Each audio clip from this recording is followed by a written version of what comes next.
మంచు మనోజ్కు వైద్య పరీక్షలు పూర్తయ్యాయి. మెడభాగంలో కండరాలపై స్వల్ప గాయమైనట్లు గుర్తించారు. సిటీ స్కాన్, ఎక్స్రే రిపోర్ట్లన్నీ నార్మల్గా వచ్చాయి.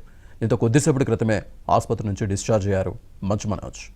మనం చూస్తున్నాం రోడ్ నెంబర్ 12లో ఉన్నటువంటి టీఎక్స్ హాస్పిటల్లోనే దాదాపు 2 గంటలుగా అతనికి వైద్య పరీక్షలు అందించినటువంటి పరిస్థితి కూడా కనపడుతుంది. అయితే నిన్న సాయంత్రం జరిగినటువంటి గొడవ నేపథ్యంలోనే అతనిపైన విచక్షణ రహితంగా దాడి చేశారు, మంచు మనోజ్ పైన దాడి జరిగిందనేటువంటి అంశానికి సంబంధించి ఇప్పటికే పోలీసులు కూడా కొంత సమాచారాన్ని అందించడం జరిగింది. ఈ రిపోర్ట్స్ను ఆధారంగా చేసుకొని పోలీసులు కూడా ప్రస్తుతం కేసు నమోదు చేసేటువంటి అవకాశం అయితే కనపడుతుంది. ప్రస్తుతం ఈ సంఘటనకు సంబంధించి ఇప్పటి వరకు అధికారికంగా మంచు మనోజ్ కావచ్చు, మరోవైపు మోహన్ బాబు ఎవరూ కూడా ఇప్పటి వరకు మాట్లాడలేదు. మరి కాసేపట్లోనే ఈ అంశాలన్నిటిపైన కూడా మీడియా ముందు మాట్లాడేటువంటి అవకాశం అయితే కనపడుతుంది.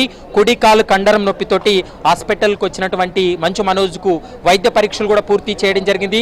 మరొక 5 నుంచి 10 నిమిషాల వ్యవధిలోనే మంచు మనోజు ఇంటికి వెళ్ళేటువంటి అవకాశం ఉంటుంది. అవసరం అనుకుంటే మరోసారి రేపు ఉదయం మరోసారి హాస్పిటల్కి కూడా వచ్చేటువంటి అవకాశం అయితే స్పష్టంగా కనపడుతుంది. ఈ సంఘటనకు సంబంధించి ఇప్పటి వరకు పోలీసులకు కానీ మరోవైపు ఇటు మంచు మనోజ్ నుంచి కానీ ఎలాంటి సమాచారం లేదు. కానీ ఇద్దరి మధ్య కొంత వివాదం తలెత్తడం వల్లనే, అంటే నిన్న ఆస్తుల వ్యవహారానికి సంబంధించి చర్చిస్తున్నటువంటి క్రమంలో వాగ్వాదం చోటు చేసుకుంది.